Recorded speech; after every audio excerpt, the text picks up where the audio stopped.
আসসালামু আলাইকুম। চতুর্থ শ্রেণীর ছোট ছোট বন্ধুরা, আজকে তোমাদের আমার বাংলা বইয়ের একদম শেষ যে পাঠটা আছে, খলিফা হযরত ওমর রাদিয়াল্লাহু উনাকে নিয়ে আমরা জানব। এটা পড়ার মাধ্যমে তোমাদের চতুর্থ শ্রেণীর পাঠ্য বইয়ে যা যা অধ্যায় আছে সব আমাদের জানা হয়ে যাবে। তো চলো দেখি কি বলেছে। হযরত ওমর ফারুক রাদিয়াল্লাহু পবিত্র মক্কা নগরীতে 583 খ্রিস্টাব্দে কুরাইশ বংশে জন্মগ্রহণ করেন। কতগুলো ইম্পর্টেন্ট কথা এখানে আছে দেখো। কোথায় জন্মগ্রহণ করেছেন? মক্কা নগরীতে। কত খ্রিস্টাব্দে? 583 খ্রিস্টাব্দে। কোন বংশে? কুরাইশ বংশে। তার পিতার নাম খাত্তাব ও মাতার নাম হানতামা। তাহলে পিতার নাম এবং মাতার নাম খুবই জরুরি। তিনি ছিলেন ইসলামের দ্বিতীয় খলিফা। তিনি শিক্ষিত, মার্জিত ও সৎ চরিত্রের অধিকারী ছিলেন। বাল্যকালে তিনি শিক্ষা দীক্ষায় সুনাম অর্জন করেন। বড় হয়ে ব্যবসা বাণিজ্য করেন। তিনি ছিলেন নামকরা কুস্তিগীর, সাহসী যোদ্ধা, কবি ও সুবক্তা। আচ্ছা, হযরত ওমর রাদিয়াল্লাহু প্রথমে ছিলেন ইসলামের ঘোরতর বিরোধী। একদিন মহানবী সাল্লাল্লাহু আলাইহি ওয়াসাল্লামকে হত্যা করার জন্য তিনি কোষমুক্ত তরবারি নিয়ে বেরিয়ে পড়েন। কোষমুক্ত মানে হলো মানে তরবারি তোমরা দেখেছো কিনা, ওটার একটা ঢাকনা থাকে বা কাভারিং থাকে। সো এই কাভারিং ছাড়া আর কি, কোষমুক্ত বলতে ঢাকনা ছাড়া। পথে মধ্যে জানতে পারেন যে তাঁর বোন ফাতিমা ও ভগ্নিপতি সাইদ মুসলমান হয়ে গেছেন। এতে তিনি ক্রোধে অস্থির হয়ে বোনের বাড়িতে উপস্থিত হন। কিন্তু তিনি ইসলামের প্রতি বোন ও ভগ্নিপতির দৃঢ়তা দেখে বিস্মিত হয়ে যান। তাঁর মানসিক পরিবর্তন ঘটে। তিনি মুসলমান হওয়ার জন্য ব্যাকুল হয়ে পড়েন এবং নবী করিম সাল্লাল্লাহু আলাইহি ওয়াসাল্লামের দরবারে গিয়ে ইসলাম ধর্ম গ্রহণ করেন। মুসলমান হয়ে তিনি দৃঢ় কণ্ঠে ঘোষণা দেন, আর গোপনে নয়, এবার প্রকাশ্যে কাবা ঘরের সামনে সালাত আদায় করব। মহানবী সাল্লাল্লাহু আলাইহি ওয়াসাল্লাম খুশি হয়ে তাঁকে উপাধি দেন ফারুক, অর্থাৎ সত্য ও মিথ্যার প্রভেদকারী। আচ্ছা, এরপরে ছবিটা দেখো। ছবিটা দেখে কি মনে হচ্ছে? যে এটা মরুভূমি, ওখানে বালু আছে এবং দুজন পথিক আছেন যাদের সাথে একটা উট আছে। তো তারা ইশারা করে কিছু একটা দেখাচ্ছেন। আচ্ছা, হযরত ওমর রাদিয়াল্লাহু একদিকে ছিলেন কোমল, অন্যদিকে কঠোর। তিনি মানুষের দুঃখ কষ্টে ছিলেন সমব্যথী। দেশের মানুষের দুঃখ কষ্টের কথা জানার জন্য তিনি গভীর রাতে মহল্লায় মহল্লায় একাকী ঘুরে বেড়াতেন। ক্ষুধার্ত শিশুদের কান্নার আওয়াজ শুনে তিনি নিজের কাঁধে আটার বস্তা বহন করে নিয়ে তাদের তাঁবুতে যেতেন। তিনি সহধর্মিণী উম্মে কুলসুমকে নিয়ে এক বেদুইনের ঘরে যান তার অসুস্থ স্ত্রীকে সাহায্য করার জন্য। খলিফা ওমর রাদিয়াল্লাহু এর বিচার ব্যবস্থা ছিল নিরপেক্ষ ও নিখুঁত। তার চোখে উঁচু নিচু, ধনী গরিব, আপন পর কোনো ভেদাভেদ ছিল না। মদ্যপানের অপরাধে নিজের ছেলে আবু শাহমাকে তিনি কঠোর শাস্তি দিয়েছিলেন। রাষ্ট্রের সমস্ত গুরুত্বপূর্ণ কাজ তিনি সাহাবীদের সাথে পরামর্শ করে সম্পাদন করতেন। একদিন তিনি এক ক্রীতদাসকে সাথে নিয়ে জেরুজালেম যাচ্ছিলেন। একটি মাত্র উটে একজনই চড়া যায়।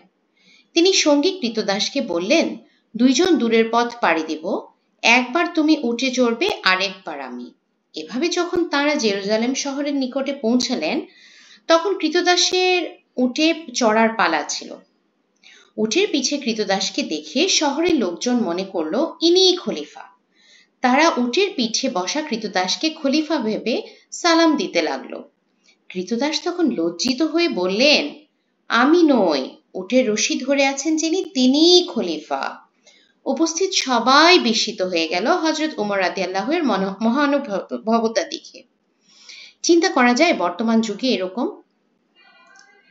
আচ্ছা, হযরত ওমর রাদিয়াল্লাহু ছিলেন মানব দরদী। ইসলামী শাসন ব্যবস্থায় জনগণের মতো শাসকদের জন্য রয়েছে একই আইনের বিধান। একবার হযরত উমর রাদিয়াল্লাহুকে একজন সাধারণ লোকের সামনে জবাবদিহি করতে হয়েছিল। অভিযোগটি ছিল এই যে বায়তুল মাল থেকে প্রাপ্ত কাপড় দিয়ে কারো পুরো একটা জামা হয়নি, অথচ খলিফার গায়ে সেই কাপড়ের পুরো একটা জামা দেখা যাচ্ছে। খলিফা অতিরিক্ত কাপড় কোথা থেকে পেলেন? খলিফার পক্ষ থেকে তার পুত্র আব্দুল্লাহ উত্তর দিলেন, আমি আমার অংশটুকু আব্বাকে দিয়েছি, এতে তার জামা তৈরি হয়েছে। খলিফা হিসেবে তিনি কোষাগার থেকে মাত্র 2 দিরহাম গ্রহণ করতেন আর বলতেন, যদি না নিয়ে পারতাম তাহলে জনগণের টাকা নিতাম না। এই জনদরদী শাসকের কথা লোকমুখে শুনে রোম সম্রাট পত্র দিয়ে এক দূত পাঠান। সম্রাটের দূত আরব দেশে এসে প্রথমে খোঁজাখুঁজি করেন খলিফা ভবন। কোনো লোকই খলিফা ভবন দেখাতে পারেনি। শেষে একজন বলল, কিছুক্ষণ আগে দেখেছিলাম খেজুর গাছের ছায়ায় খলিফা ঘুমোচ্ছেন। রোম সম্রাটের দূত তাকে খেজুর গাছের ছায়ার নিচে ঘুমোতে দেখে অবাক হন। তিনি বুঝতে পারেন হযরত উমর রাদিয়াল্লাহু জনগণের প্রকৃত নেতা। হযরত উমর রাদিয়াল্লাহু ছিলেন ইসলামের জন্য নিবেদিত প্রাণ। ইসলাম ধর্ম প্রচার প্রসারের জন্য তিনি তার ধন সম্পদ বিলিয়ে দেন। তিনি মহানবী সাল্লাল্লাহু আলাইহি ওয়াসাল্লামের সঙ্গী হয়ে বীরত্বের সাথে সব যুদ্ধে অংশ নেন। এই বীরপুরুষ 644 খ্রিস্টাব্দে মৃত্যুবরণ করেন। ইসলামের এক মহান খলিফা নিজের জীবনে অনেক ভালো কাজ করেছেন এবং আমাদের জন্য অনেক উপদেশ রেখে গেছেন। তার দেওয়া উপদেশগুলোর মধ্যে উল্লেখযোগ্য হলো, আগে আগে সালাম দেওয়া, কোনো কাজ করার আগে অভিজ্ঞ লোকদের পরামর্শ নেওয়া, যে কোনো কাজ মনোযোগ দিয়ে করা, সবার প্রতি সুবিচার করা ইত্যাদি। তার মহৎ জীবন ও মহান উপদেশ যুগ যুগ ধরে মানুষকে অনুপ্রাণিত করেছে ও ভালো কাজে উৎসাহ জুগিয়েছে।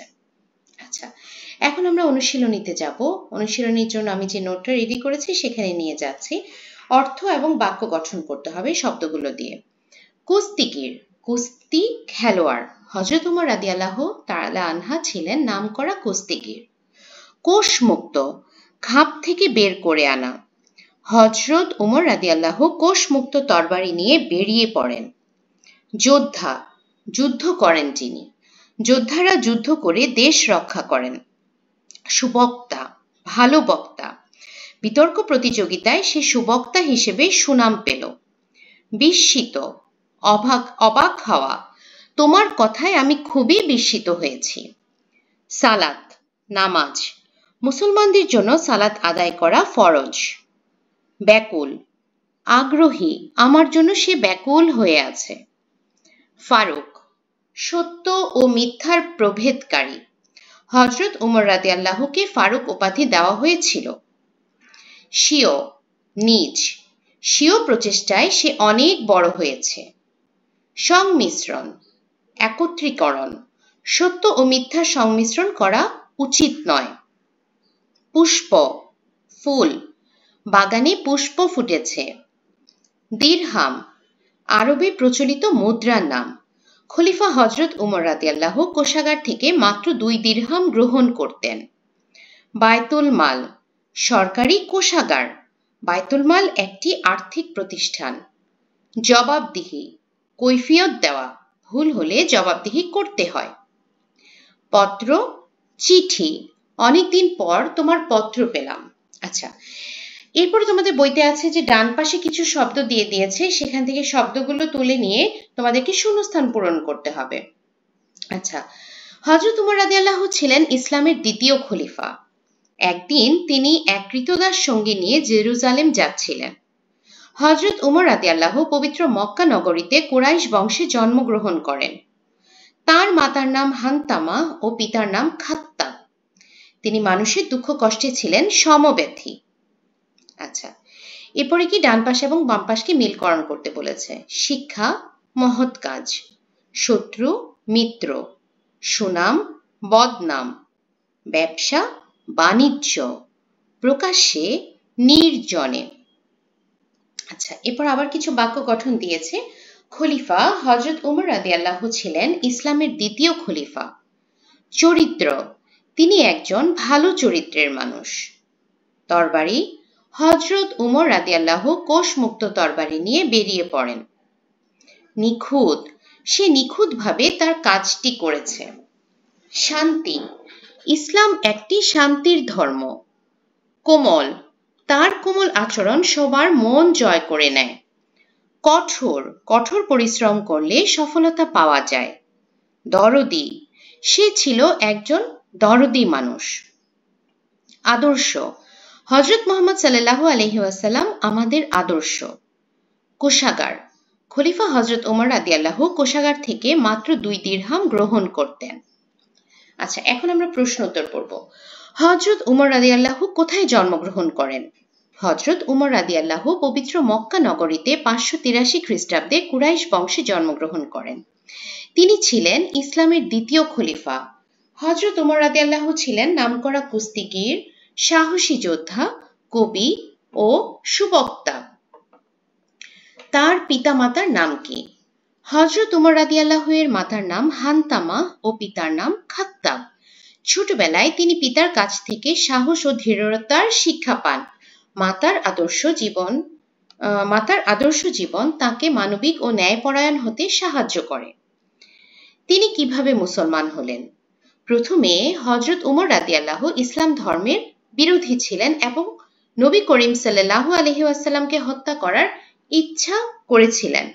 মহানবী সাল্লাল্লাহু আলাইহি ওয়াসাল্লামকে হত্যার উদ্দেশ্যে যাওয়ার পথে তিনি জানতে পারেন যে তার বোন ও ভগ্নিপতি, এটা ভুল আসছে বানানটা, এখানে ইসলাম হবে, ইসলাম ধর্ম গ্রহণ করেছেন। ক্রোধে তিনি তার বোনের বাড়ি ছুটে যান। বোনের বাড়িতে গিয়ে কোরআনের আয়াত শুনে মুগ্ধ হন। সেই আয়াত তার হৃদয় পরিবর্তন করে দেয়। তিনি নবী করিম সাল্লাল্লাহু আলাইহি ওয়াসাল্লামের কাছে গিয়ে ইসলাম গ্রহণ করেন। এভাবেই হযরত ওমর রাদিয়াল্লাহু মুসলমান হন। হযরত মুহাম্মদ সাল্লাল্লাহু আলাইহি ওয়াসাল্লাম ওমর রাদিয়াল্লাহুকে কি উপাধি দিয়েছিলেন? ইসলাম ধর্ম গ্রহণ করার পর হযরত ওমর রাদিয়াল্লাহু ঘোষণা দেন যে তিনি আর গোপনে সালাত আদায় করবেন না, প্রকাশ্যে কাবা ঘরের সামনে সালাত আদায় করবেন। মহানবী সাল্লাল্লাহু আলাইহি ওয়াসাল্লাম খুশি হয়ে তাকে উপাধি দেন ফারুক। ফারুক শব্দের অর্থ সত্য ও মিথ্যার প্রভেদকারী। হযরত ওমর রাদিয়াল্লাহু এর বিচার ব্যবস্থা কেমন ছিল? হযরত ওমর রাদিয়াল্লাহু এর বিচার ব্যবস্থা ছিল নিরপেক্ষ ও নিখুঁত। তার চোখে উঁচু নিচু, এখানে একটা চন্দ্রবিন্দু হবে, উঁচু নিচু, ধনী গরিব, আপন পর কোনো ভেদাভেদ ছিল না। প্রজাদের ন্যায় বিচার দেওয়ার জন্য তিনি নিজেই অনেক সময় সাধারণ মানুষের মতো রাস্তায় ঘুরে বেড়াতেন। তার শাসনামলে আইন ও শৃঙ্খলা প্রতিষ্ঠিত হয়েছিল। তার বিচারনীতি আজও পৃথিবীর ইতিহাসে অনুসরণযোগ্য দৃষ্টান্ত হিসেবে বিবেচনা করা হয়। প্রজাদের প্রতি হযরত ওমর রাদিয়াল্লাহু এর ভালোবাসার একটি উদাহরণ দাও। হযরত ওমর রাদিয়াল্লাহু প্রজাদের প্রতি ছিলেন অত্যন্ত দয়ালু ও ভালোবাসাপূর্ণ। একবার রাতে তিনি রাস্তায় ঘুরে দেখলেন এক দরিদ্র মা ক্ষুধার্ত সন্তানদের শান্ত করতে হাঁড়িতে পানি বসিয়ে রেখেছেন। এ দৃশ্য দেখে তিনি নিজেই বায়তুল মাল থেকে খাদ্য নিয়ে এসে তাদের হাতে পৌঁছে দেন। তিনি প্রজাদের কষ্ট নিজের কষ্ট মনে করতেন। তাঁর এই দয়া, ভালোবাসা ও মানবিকতা প্রমাণ করে যে তিনি ছিলেন একজন সত্যিকারের প্রজাপ্রেমী শাসক। হযরত ওমর রাদিয়াল্লাহু এর উপদেশগুলো কি কি? হযরত ওমর রাদিয়াল্লাহু ছিলেন ইসলামের দ্বিতীয় খলিফা। তিনি নিজের জীবনে অনেক ভালো কাজ করেছেন এবং আমাদের জন্য অনেক উপদেশ রেখে গেছেন। তার দেওয়া উল্লেখযোগ্য উপদেশগুলো হলো আগে আগে সালাম দেওয়া, কোনো কাজ করার আগে অভিজ্ঞ লোকদের পরামর্শ নেওয়া, যে কোনো কাজ মনোযোগ দিয়ে করা, সবার প্রতি সুবিচার করা ইত্যাদি। আচ্ছা, হযরত ওমর রাদিয়াল্লাহু সম্পর্কে 5টি বাক্য লিখি ও পড়ি। হযরত ওমর রাদিয়াল্লাহু ছিলেন ইসলামের দ্বিতীয় খলিফা। মহানবী সাল্লাল্লাহু আলাইহি ওয়াসাল্লাম খুশি হয়ে তাকে উপাধি দেন ফারুক। ফারুক শব্দের অর্থ সত্য ও মিথ্যার প্রভেদকারী। হযরত ওমর রাদিয়াল্লাহু প্রজাদের প্রতি ছিলেন অত্যন্ত দয়ালু ও ভালোবাসাপূর্ণ। হযরত ওমর রাদিয়াল্লাহু এর বিচার ব্যবস্থা ছিল নিরপেক্ষ ও নিখুঁত। খলিফা হয়েও তিনি খুব সাধারণ জীবন যাপন করতেন। আচ্ছা, বইতে আমরা একটু ফিরে যাই, কোনো কিছু বাদ পড়ে গেছে কিনা আমরা একটু চেক করে নিব। না, আমাদের কোনো কিছুই বাদ পড়েনি। তাহলে ছোট্ট বন্ধুরা, আমাদের আসলে বাংলা বই এই বছরের মতো পড়া হয়ে গেল। সামনের বছরে ইনশাআল্লাহ আমরা আবার নতুন ক্লাসে উঠবো, নতুন নতুন পড়ালেখা পড়বো। এবং তোমাদের মাঝে কেউ যদি অনলাইন ক্লাসে ইন্টারেস্টেড হয়ে থাকো তাহলে আমাকে আমার ফেসবুক পেজে অথবা হোয়াটসঅ্যাপ নাম্বারে অথবা কমেন্ট বক্সে জানাবে। আমি আমার একটা ইচ্ছা আছে সামনে ইনশাআল্লাহ নেক্সট ইয়ারে তোমাদেরকে অনলাইনে ক্লাস করানোর। তো আজকের মতো এখানেই শেষ করি। সবাই সুস্থ থাকো, ভালো থাকো। ভিডিও যদি পছন্দ হয়ে থাকে একটু কমেন্ট সেকশনে জানাবে, এবং কেউ যদি সাবস্ক্রাইব এখনো না করে থাকো তাহলে অবশ্যই সাবস্ক্রাইব করবে। আল্লাহ হাফেজ।